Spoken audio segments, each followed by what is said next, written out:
Hi and welcome to Hiking Adventures with Mark Winfield. This movie is about our hike to Pollett's Cove in northern Nova Scotia in May of 2019. I hope you enjoy it.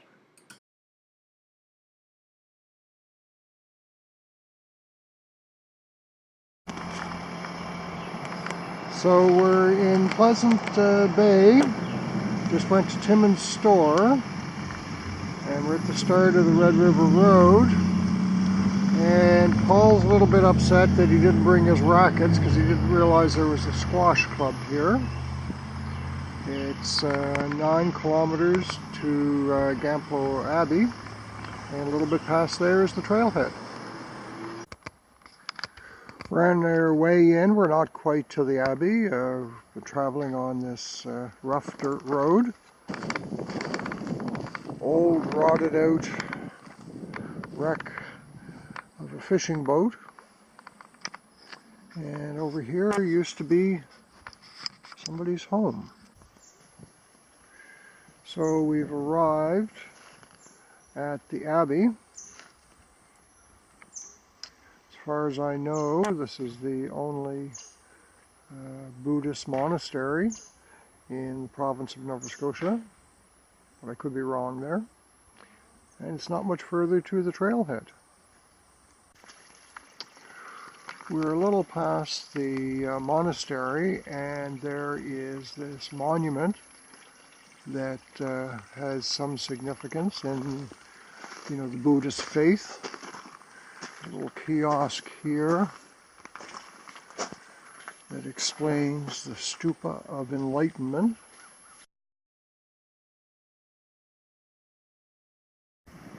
So we're at Pollett's Cove. It looks like there's another hiker here, which is good. Paul's starting up the trail. It's a cold morning, but once we get moving, it'll be nice and warm. You can see here, it's kind of a gray day, but it's dry. You see here, this is right at the start of the trail. I believe this is where the Red River is draining down into the ocean. Here we're just a little bit further up the trail and a little further up the brook or Red River. Across this little bridge. And you can see downstream. There's my friend Paul. And we go up. Yeah, Paul took a wrong turn, nothing serious. You can see here is an abandoned building.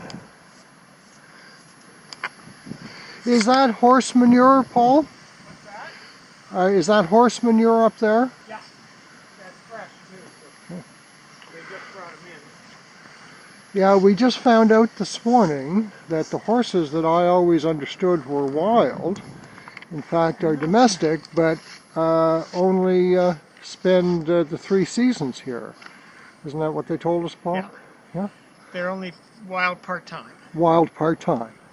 But still, and the manure we just saw suggests that we're going to see them.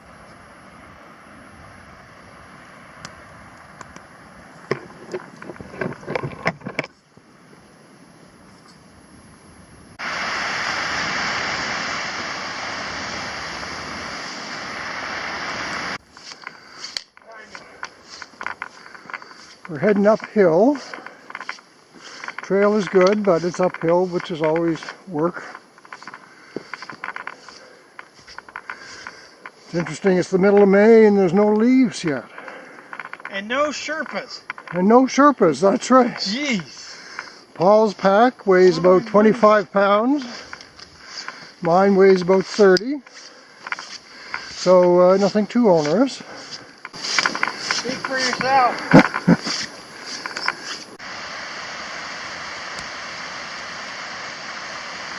We're coming up to Archie's Creek down below us here, and you can see that the trail's cut into a steep hillside, so you want to make sure you stay on the trail.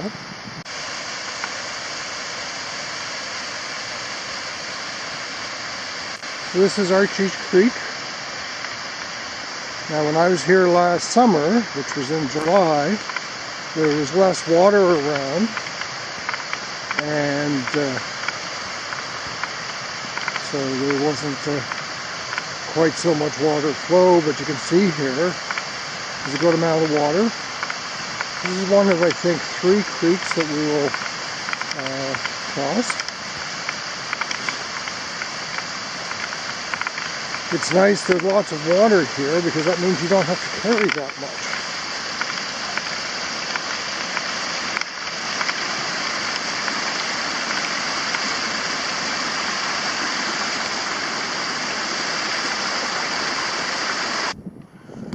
We're still early in the hike and we're going up what's probably one of the steepest parts. As I recall, this is the steepest that we have to deal with. And the nice part is that this steep part is at the early part of our hikes. And so a little later on we should have a bit of an easier ride. We're starting to get up in the air a little bit. We're certainly not climbing mountains, and it's a gray day, but it's comfortable. I've just got a shirt and a base layer on, and I'm feeling good. Paul and I were just hiking on this steep stretch of trail here, probably 20 meters apart from each other. And I look up, and what happens? A bear runs through the woods and across the trail right in front of me, probably 5 meters away from me. Doesn't really pay any attention to me, just continues off into the woods and up the hill. Paul didn't see it, and that was kind of neat. Trail continues to go up. Haven't seen any more bears. Because of the mist you can't see the view, but we're up a good height. We're near the top of the first knoll, which is the biggest climb. And Paul's being a real trooper. I'm impressed. Appears we've reached the top of the first knoll. The trail's flattened out a bit. The hillside is fairly steep in some spots. So you gotta watch your footing, but it's fine. We're heading down, and you can see it's quite steep here. We're somewhere around the black cliffs. We don't ever actually get to see the cliffs. I suspect you see them from the ocean, but we're in the neighborhood of where the black cliffs are. So we're on a very steep part of the trail, and the trail is quite narrow, so you have to be very careful. Paul's doing well, which is good for someone who's inexperienced. I'm impressed. I would say pretty close. We've arrived here at Black Brook. We've gone up over the crest of the hill and down. The trail's been quite narrow and on a steep hillside, so you have to be very careful. But we're doing fine. Here's Paul fjording the stream.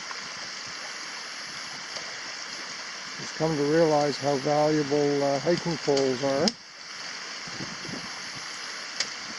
And he's successfully crossed.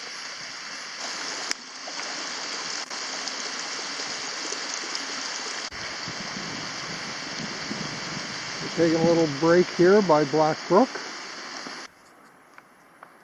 Starting to clear off just a little bit, and it's cool but not cold, and there's no wind here. We're continuing to head downhill. The trail's narrow and a little rough, but it's not bad at all. Paul has suggested that I brought him along as the human sacrifice. That's a reference to the Barkley marathons, where they admit one contestant, one runner who has no business being there at all. But I assured Paul that that's not why he was here.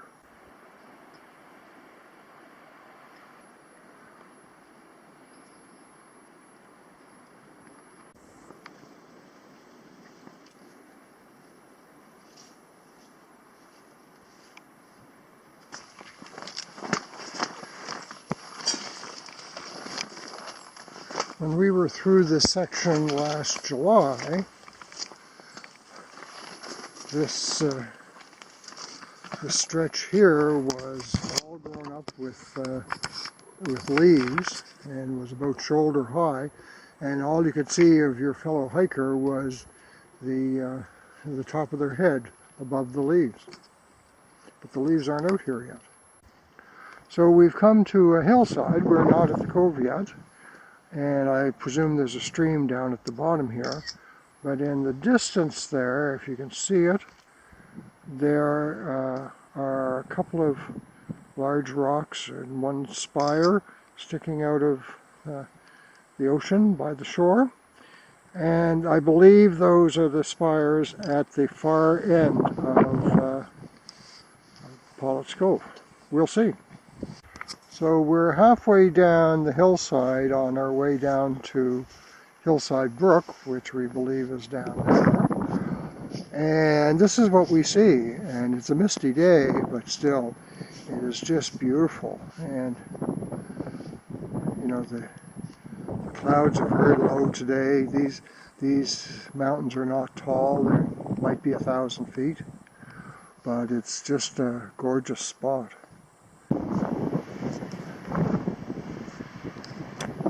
The sea is quite quiet today. Earlier we saw fishing boats, but I think they've all gone in.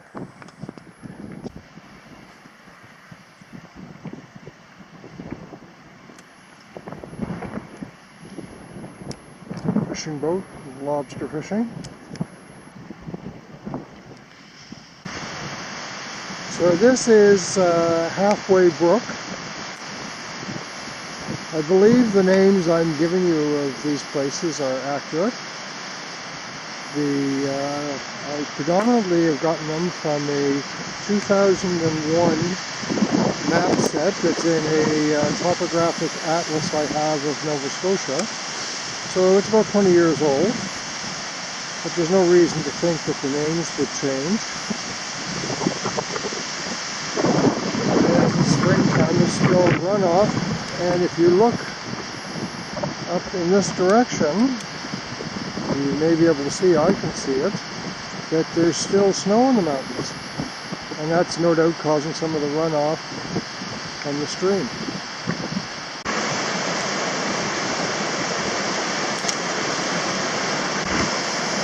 So we've looked up and downstream, and unfortunately we can't see any spot where we can just walk across, take off our hiking boots and put our sandals on and walk across into the water, which I'm sure is not warm. He said, let's go camping. Now we have to ford a river. And that was never mentioned in the itinerary or in the pamphlet. If I lose Mark, I'm keeping this camera. There he goes.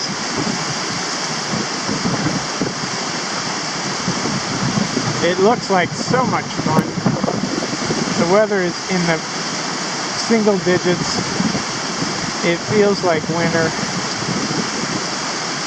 But he made it. Now we have to get the facts across. Yeehaw. He's coming back.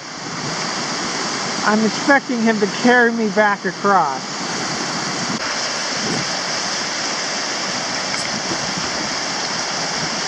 Here's Paul making his way across Halfway Brook. I've trekked across our gear.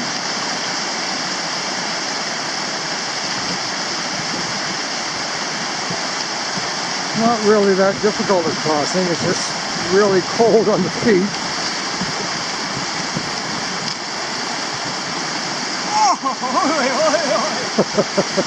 Is it cold, Paul? No, it's a sauna.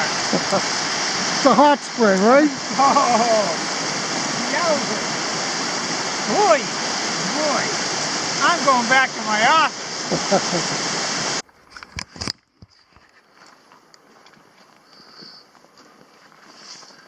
Continuing on, we're past Half Mile Brook, or Halfway Brook, and traveling on this hillside. You can see it's still a good distance down to the water. Trail's rough, but it's generally flatter than it has been, so it's not so bad.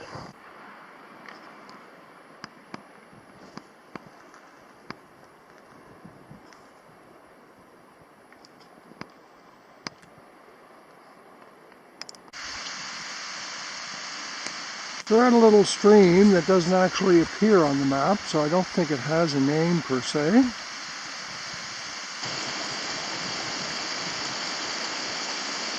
Trail crosses the stream and continues on over there. Great granite face here. The mountains are rugged here.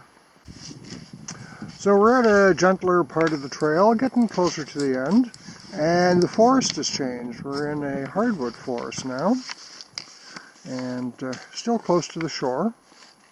You can see we're starting to get a bit of blue sky. It would be nice if we got more of that. It hasn't warmed up a lot, but it's not cold. A little Inukshuk here, something that's uniquely Canadian. The Inuit used to put these markers in places to show that people had been there. Come across another stream that does not appear on the map, doesn't have a name. Again, I expect it exists because of the runoff. You can see here we have very nice waterfalls flowing over the green moss.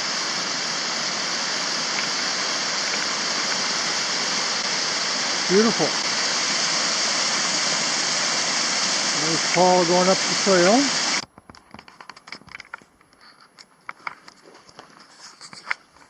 Traveling through sort of a tunnel here, a little tiny ravine. A very steep hillside here.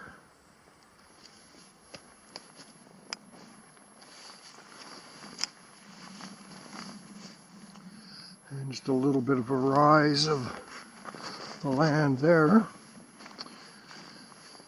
And quick as anything, we'll be through this.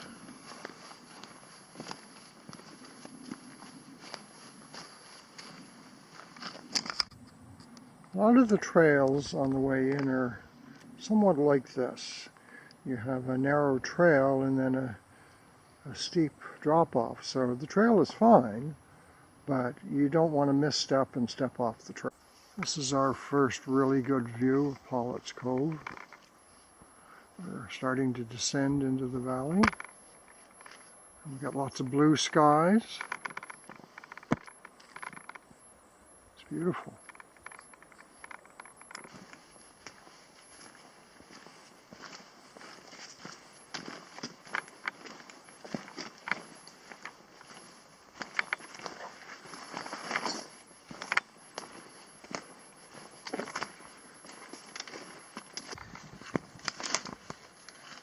There's come across a stretch that's got some very nasty blowdowns. Beautiful.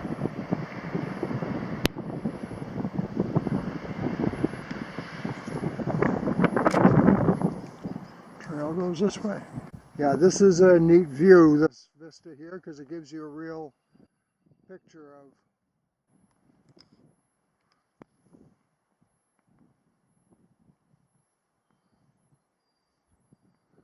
what it's like. Isn't this something?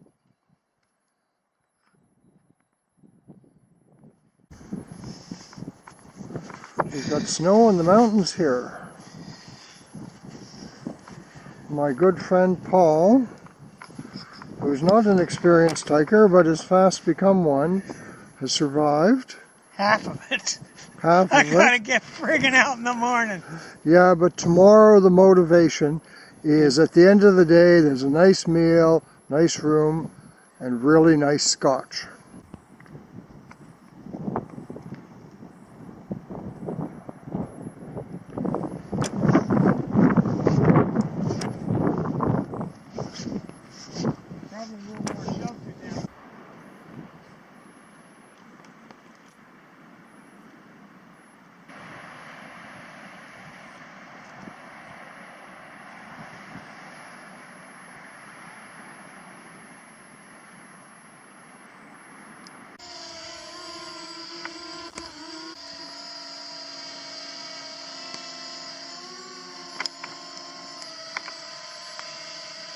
Paul's flying his drone. I think he's taken some pictures with it as well, I'm not sure.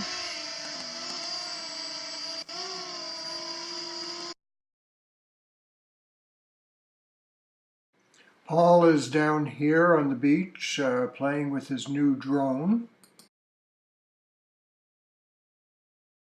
He doesn't yet have his pilot's license, but I don't think there's anybody around to take issue with that.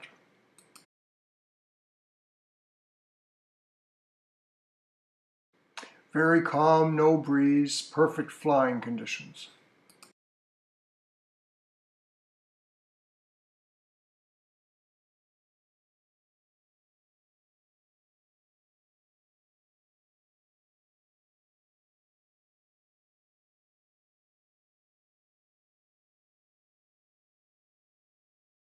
So here I am on Pollett's Cove Beach. Just love this spot. See the snow in the mountains there. I haven't seen any horses yet, but we know they're here. They'll probably show up. I'm going to take a walk down the beach this way and just see how close I can get to the spires that come out of the ocean up at the far end of the beach and get some pictures of it. So I'm here part way up the beach, and I'd forgotten that, of course, Pollett Cove River drains into the ocean here, so if I took my shoes off I could certainly wade across there, but I already had to wade across one stream today, and I think that's enough. We have visitors. Just came galloping down the hillside. Did they ever? Yeah. Paul's soon going to give them a treat. Here's Paul, whose father was a horse trainer. When we were here last year, there was 11 horses that we saw at least, and they were very tame, and they would go around to the campsites hoping for food.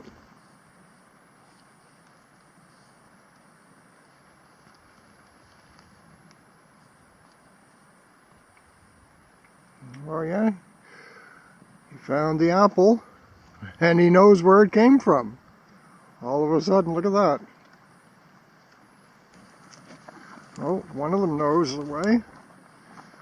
This guy knows the drill. Yeah.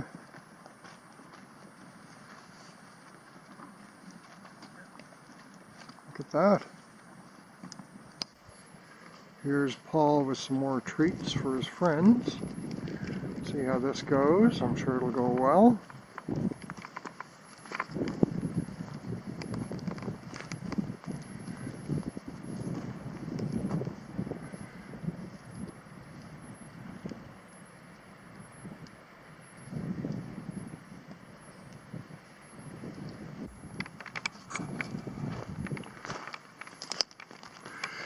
So I've got the last two pieces of apple that I'm going to feed to the horses.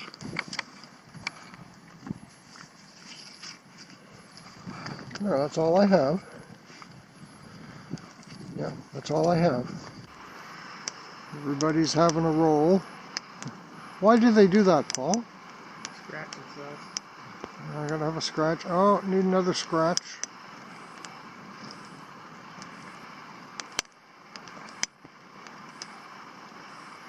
I don't have anything more. Okay. Guys look nice and healthy.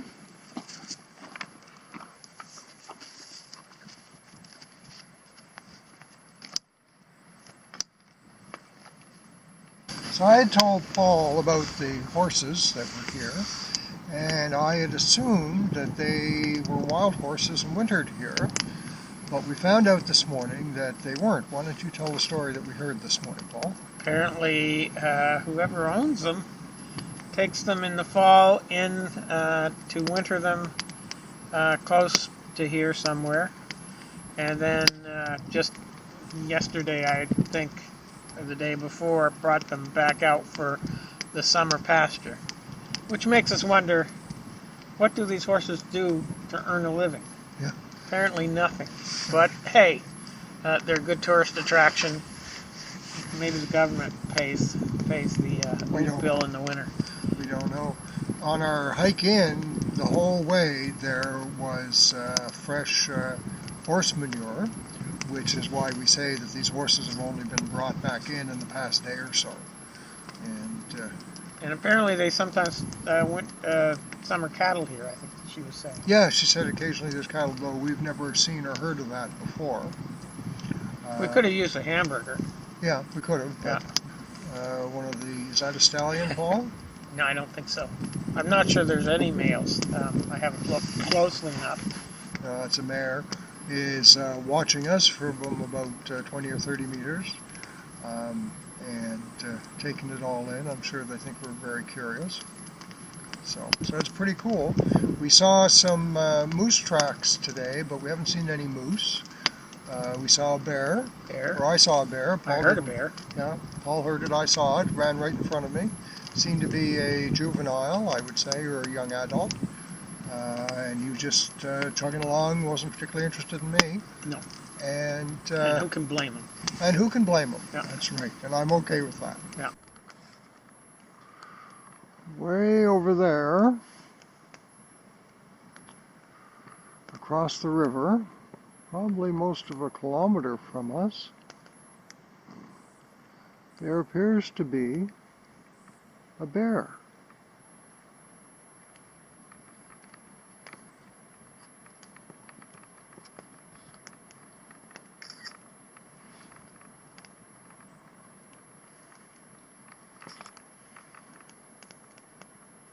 Yeah, that's definitely a bear.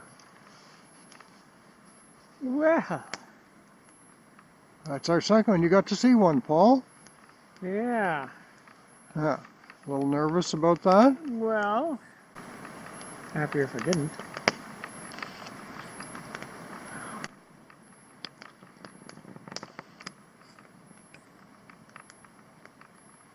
He doesn't seem particularly interested in us. So now he's kind of facing this way, sort of.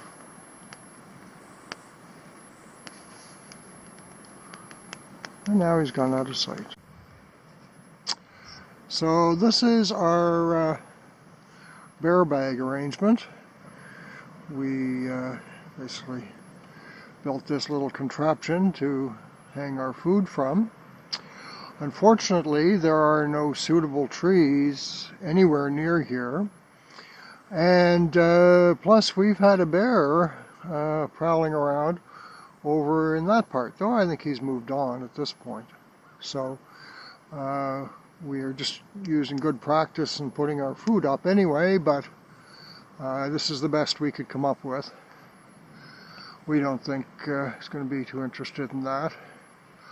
Also, there's coy wolves around here, at least there was last summer. They might be interested, but it's getting to be dusk and Paul's retired to the tent just relaxing, and I've headed down to the shore to set up my camera to take a picture of the sunset. The sunset was a pink horizon, and then suddenly from behind the clouds the sun emerged and painted the entire cove in this beautiful bronze light. I've never seen anything like it.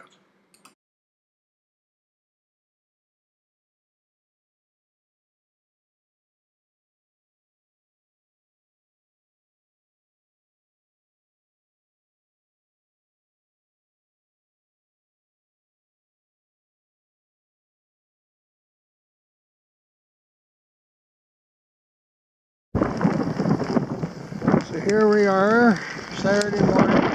It's just friggin' miserable. It is cold and windy and wet. We're just having our half-warm coffee, and then we're heading out of here. Goodbye, Pollett Cove. We got a long trek ahead of us.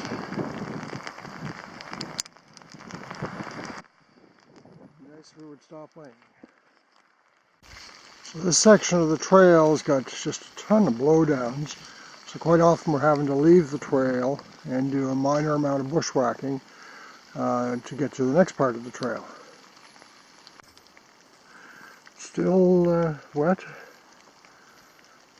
Making our way. on the trail. Paul's up ahead. Here we are. We're about a third of the way on the trail. It's warmed up just a bit. It's raining lightly. We'll get through this. Obviously it's a gray day. Anything you want to say, Paul? Help! Help, he says. Help! Help! Paul has a great sense of humor. That's what it is, right, Paul? No!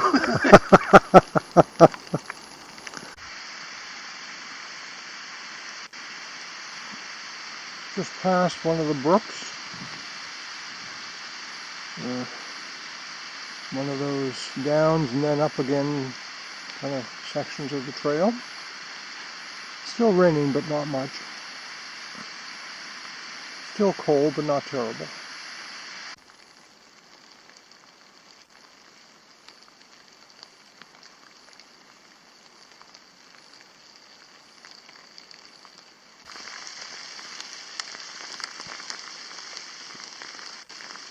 Making headway, though the rain has come back in earnest. Bit of a gorge there, heading down to the water. You can see the trail up on that hillside. I think we're coming to a large stream where we have to ford across. Very difficult part of the trail here. Very slippery, there's a lot of rain, a lot of water down. We just crossed this stream. Had to take our boots off. The current was very strong, but we got through it. There's a grouse there.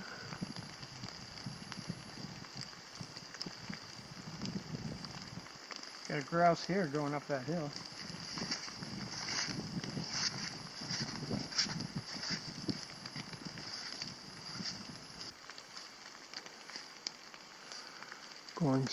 Going across a steep slope where the trail is cut into the hill or mountain, whatever.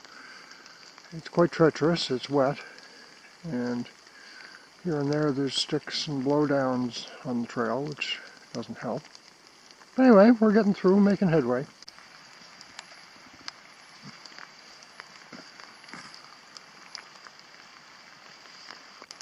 There's Paul down there, making his way.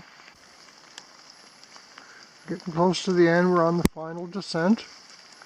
Looking forward to getting to the car. Still raining, a gray day.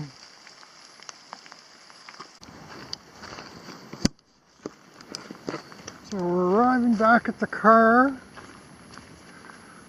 I don't know who that other van is, but we never did see them. And so finishes our hike.